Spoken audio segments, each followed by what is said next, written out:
Ცდილობთ უნდა გადავიდეთ ახლა ქალბატონ ეკაზე, დაცული ტერიტორიები და ალბათ ეს არის ერთ-ერთი ყველაზე მნიშვნელოვანი, რაც ტურისტების მოსაზიდად შეიძლება საქართველოსთვის იყოს ძალიან მნიშვნელოვანი.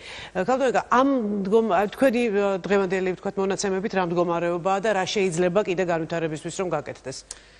დიდი ხანი უკვე გადაცემა დაიწყო და ბევრი რამე დამიგროვდა სათქმელი, იმიტომ რომ ძალიან ბევრ თემას შეეხნენ დამსწრეები. პირველ რიგში მინდა ვთქვა, რომ დაცული ტერიტორიები იქმნება იშვიათი გადაშენების პირას მყოფი ფლორისა და ფაუნის სახეობის გადასარჩენად, კონსერვაციისათვის, ბუნების ძეგლების დასაცავად და ასე შემდეგ.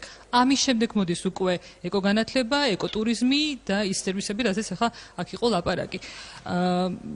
და მიუხედავად იმისა, რომ ვთქვათ, თავარი მიზანი დაცული ტერიტორიების არის ტერიტორიების გაფართოება და შენარჩუნება და მოვლა, ეკოტურიზმი მაინც ძალიან მნიშვნელოვანია და ზოგადად საერთოდ ქვეყნის ტურისტულ პოტენციალში ძალიან დიდი წილი შეიძლება იქონდეს დაცულ ტერიტორიებსაც, რა თქმა უნდა, შესაბამისი ინვესტირების განხორციელების შემდეგ, იმიტომ რომ ამ წუთას მაგალითად არის გარკვეული დაცული ტერიტორიებისა და ძალიან კარგი სერვისები გვაქვს განვითარებული, კარგი ინფრასტრუქტურაა ჩამოყალიბებული, მაგრამ არის სხვა ტერიტორიები, სადაც კიდევ უფრო მეტი ინვესტიციის განხორციელება საჭირო და ამ წუთას ამის ნაკლები საშუალება არსებობს.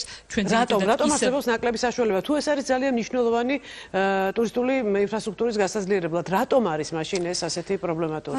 ჩვენ დაცული ტერიტორიები კონკრეტულად თუ სახელმწიფოს მიერ ინვესტირებას გულისხმობთ თუ რა თქმა უნდა, იმიტომ რომ ძირითადი რა თქმა უნდა სახელმწიფო ასიგნებებია, მაგრამ ჩვენ ასევე ძალიან ინფრასტრუქტურის განვითარების და სერვისების განვითარების თვალსაზრისით ძალიან ვართ დამოკიდებულები ჯერჯერობით ისევ დონორებზე, დონორ ორგანიზაციებზე, ამაში შედის გერმანიის მთავრობა, ამაში შედის ჩეხეთის, ავსტრიის მთავრობები, შვეიცარიის მთავრობა, ამაში შედის CNF-ი, WWF-ი და ასე შემდეგ.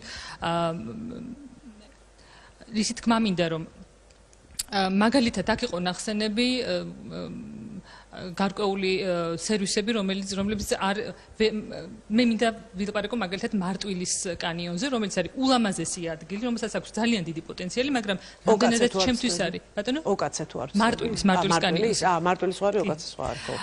მარტვილის, თუმცა ერთ დაცული ტერიტორიის ადმინისტრაციად არის ამ წუთას ქცეული. მარტვილის კანიონში რამდენადაც ჩემთვის არის ცნობილი ტურისტულ სააგენტოებს აქამდე არ მიჰყავდათ ვიზიტორები, იმიტომ რომ იქ იმდენად მოუწესრიგებელი იყო სიტუაცია, იქ საწყოსო მონაკვეთზე ძალიან მოუწესრიგებელი იყო, უხერხულობის გზნობასაც იწვევდა, ალბათ იქ უცხოელი ტურისტის მიყვანა, აი ხა უკვე დაწყებულია შარშან დაიწყო შემოდგომაზე და ჩვენ ვფიქრობთ, რომ ივნისში უკვე გავხსნით ვიზიტორთა ცენტრს და ვიზიტორებს შევთავაზებ ძალიან მოწესრიგებულ ცივილურ დასავლური სტანდარტების მქონე როგორც საწყოსო მონაკვეთს კანიონზე, ასევე ბილიკებს და სხვა ინფრასტრუქტურულ სერვისებს. აქ იყო ნახსენები მაგალითად ისინი ველობილიკები, ჩვენი დაცული ტერიტორიების ბევრი ეროვნული პარკი და დაცული ტერიტორია სთავაზობს ვიზიტორებს ველობილიკებს, მაგალითად ალბათ თბილისელების ძალიან ცოტა რაოდენობამ თუ იცის, რომ აქვე სადღაც ქალაქიდან 20 წუთში არის თბილისის ეროვნული პარკი, რომელშიც 2 ველობილიკია, საკმაოდ კარგად მოვლილი, მოწესრიგებული და შეიძლება ტურმა სააგენტოებმა თავიანთი ვიზიტორებიც მიიყვანოს. რა თქმა უნდა, ეს შეიძლება არ იყოს ისეთი სირთულის, როგორც თქვენს ვიზიტორებს ჭირდებათ, მაგრამ მაინც ამის ცოდნა, ნაკლებია.